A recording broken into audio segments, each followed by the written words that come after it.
Always happy and going great and everything's wonderful. And then when one little thing happens wrong, it's like this vortex opens and then it just keeps, bad things keep happening and happening. And when something bad happens, I do turn around, pivot, and look at it like my daughter we were going to France, and my daughter broke her foot, and then she needed an operation.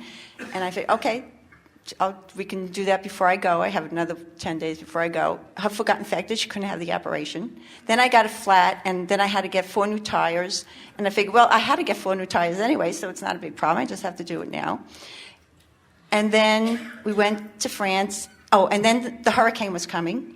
And I said, but we got to get to Miami before it gets to Miami. And we did, and we got out of Miami and got there.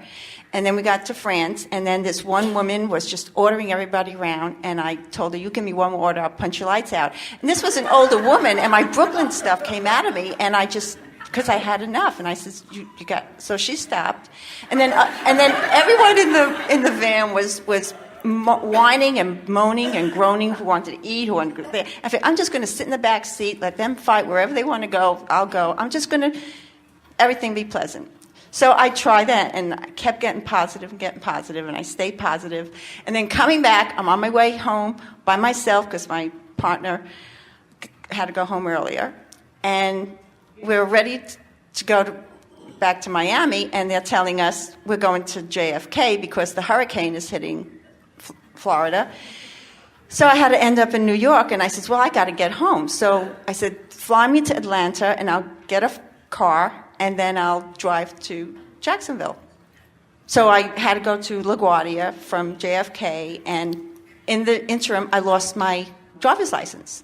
So here I am on a flight to Atlanta to rent a car without a driver's license, but I figured I'll BS my way and get this stupid car.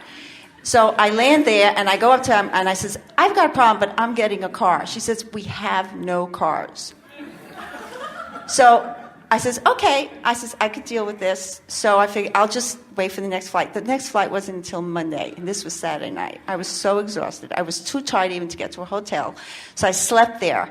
And friends, when I told them all this stuff that was happening, and I kept trying to be positive and pivot and stuff, they would say, God doesn't give you more than you can take, which I don't believe, because I don't believe Source send you negative stuff. I truly, truly don't believe that. You do it all yourself, yes. Yes. So I know I'm doing it myself, but I don't know why I'm doing it to myself. So tell me how I'm doing it to myself, because this is the second time it's happened. First time was when my husband passed away. Even my house got electrocuted, because I don't want this to happen anymore. I want to stay in my happy place over here.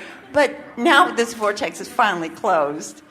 But I don't want it to Not open really. again. No, it's nothing's bad's been happening. In fact, I met someone. The minute I got back from France, I met someone, and I was hoping you'd tell me something about that, too. But, no, so the vortex is closed. But what am I doing to make this happen to me? Because I don't want to be sad. I want to be happy. I will do anything. My battery light on my car was constantly flashing at me, and I would go get it fixed, and it would flash at me. Well, the 4th time that happened, I turned around and bought a new car, like that, because I don't want stress in my life. I really will do anything not to have stress in my life, and I don't harbor on the negative. I always look to the positive. No, I really do. You know my vibration. I'm not lying. So what the heck am I doing? Really? I'm serious. Well, our thinking is that if we just stand here quiet long enough, you will expose enough of how you're feeling and how you're thinking that it will all become as crystal clear to you as it is to everyone else. They know. You're using words that mean one thing while you're actually feeling another way. Because when you first sat down, you used words about how things had been harder for you, but that now you were in this bright, fluffy, shiny place. But then as you began talking, almost every story that you told had a different vibrational countenance to it. And so, knowing what we know about law of attraction, we know that you can't feel here and be attracting a whole lot of experiences that feel here. And so, we like to say to all of you that it's nice to get so good at vibing out your emotions, that you understand what your point of attraction is and what your future attraction will be. We call that pre-manifestational awareness. I'm offering a vibration on purpose, and therefore I know what I can reasonably expect based upon how I've been feeling. But what also is very effective is post-manifestational awareness, which is I can see how things are manifesting, and since I know that what I'm thinking and feeling and what's manifesting are always a vibrational match, then I can tell as things are turning out not tragic, just annoying, not end of the world things, just uncomfortable things. And so we want to say to you that you're not the exception in the universe, nor would you want to be. You're offering a vibration consistently that matches these kinds of things that are happening. Now, you're quick to point out, this is not the only thing that happens to me. Plenty of good things happen too, and we acknowledge that. We know that you've got quite a mix of vibration. So you're joyful and you attract joyful things, and you're annoyed and you attract annoying things, and you do some of all of it. In other words, your average is not stable. You don't have a stable vibration because you're offering your vibration in response to what you're seeing. When you see something good, you vibrate up here. When you see something not good, you vibrate down here. And the more you look around, in other words, there's a hurricane coming, so you vibrate here. There are no cars, so you vibrate here. I lost my driver's license, so you vibrate here. And what we are wanting you to get from this gathering, all of you, is that you have the capacity to mold the clay separate from how things are right now appearing.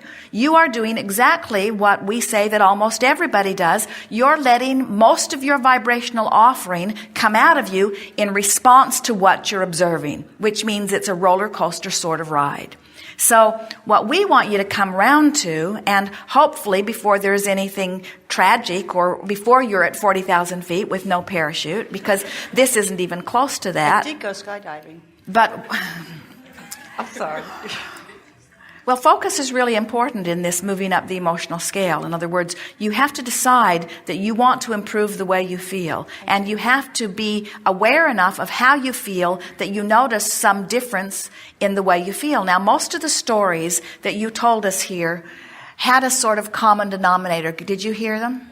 So where would you say, we're asking them because they were listening in, and they can be more objective. And they are appreciating your offering. Everyone understands how all of this works, and they're all in the same boat relative to some things. But as you were listening to this series of stories, does it feel like defeat and agony? Did it? Did it feel like appreciation and well-being? Did it feel like frustration and irritation? Did it feel like fear? Did it feel like annoyance, aggravation, overwhelmment? So you've got an emotional set point, average, that's pretty well established. And we want to compliment you. You've come a long way from the despair you felt not so long ago. So here you are in this vibration of annoyance, and you attract somebody that was so annoying you told them that you were going to punch her lights out. In other words, you were in the back of a car where people were squabbling and so uncomfortable.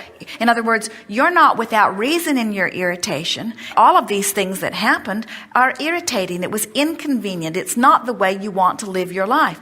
But what we want you to hear is you've got to say, okay, all this is going on. That's my right now action journey. That's what I've brought myself to, and these are the kinds of things that are manifesting. And that's okay because I'm on my way to improvement. And now I'm going to take an emotional journey that's different from the observation of just what's happening. I'm going to start setting my tone based upon how I want to feel. So now, with that in mind, you start reaching into those past couple of months for stories that match how you want to feel, not the story that matches how you usually felt. In other words, you reach for the best part because from here, it's easy. From this point of irritation, you could jump right now easily into several stories that would be uplifting. So make that effort here. In other words, remember, your only work right now is an emotional journey. Doesn't have anything to do with what you're trying to make manifest. Would you like to tell us some better feeling stories? Oh, yeah. Then please do. Oh, okay. Well, when I got back from France, I met someone, and I'm really excited about him, and I'm hoping that this will be the one.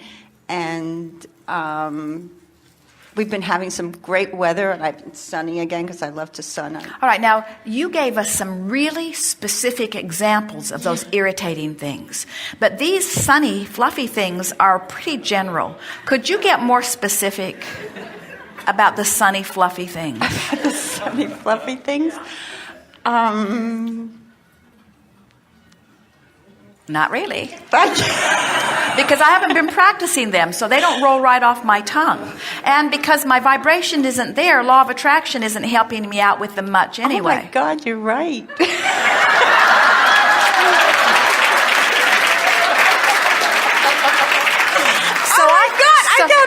So I've been doing what almost everybody I know is doing. I'm offering words that sound better than I feel, but the universe, who has never been listening to my words, is responding to my vibration. But I wake up every morning with my manifest list that April, you tell us to do, and I look at it and I say, today I'm going to go shopping. I'm going to buy a new pair of pants, pair of shoes. We know, but the universe sort of hears blah, blah, blah, blah, blah, blah, blah, blah, blah, blah, blah.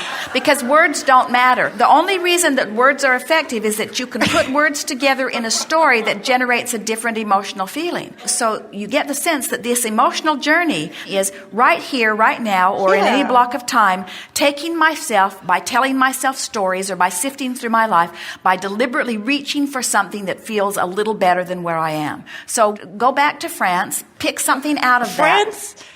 Nothing good there? Well, a few things good, but it was because it was supposed to be a new age retreat with 8 women. It was supposed to be before you beautiful. go further, ask yourself where you're going. In other words, are we about to go that way on the emotional scale or that way? So put the brakes on and regroup and choose again.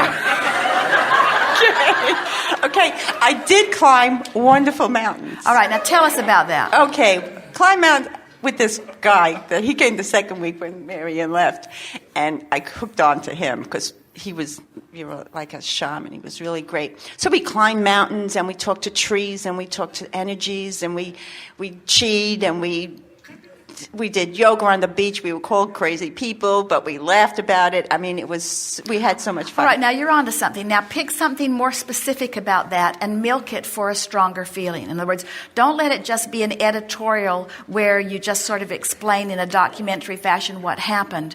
Say it in a way that moves you emotionally. In other words, tell us about something that felt wonderful, and tell us why it felt wonderful and in what ways it felt wonderful. Okay, when I first got there, the villa we were staying at had this big mountain behind it, and I just wanted to go up that mountain, but none of the ladies were up to it. And then the second week, the guy came, we went up the mountain. And I'm like, okay, I know my problem. Thank you, Abraham. Well, we climbed this mountain, and I was so happy to climb the mountain, and we weren't even dressed for it, but we got. You are used to being historically accurate, and what we want you to be is emotionally biased. We want you to want so much to milk your life for things that feel good that you become irrationally imbalanced in your accounting.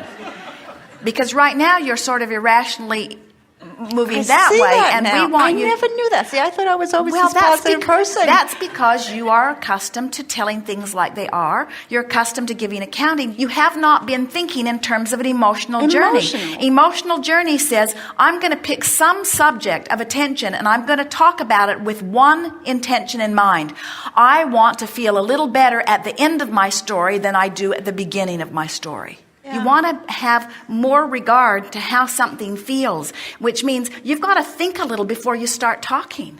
You have to stop a little bit and anticipate where the story is likely to take you, and ask yourself if that's the place you really want to go before you start telling the story. I want to go to the happy place. With a little bit of effort, you can lean that way or you can lean that way. And when you know which way you're trying to lean, and you do lean that way, then it just gets easier and easier and easier and easier. And before you know it, you'll sit here or somewhere, and we couldn't talk you out of your good feeling stories.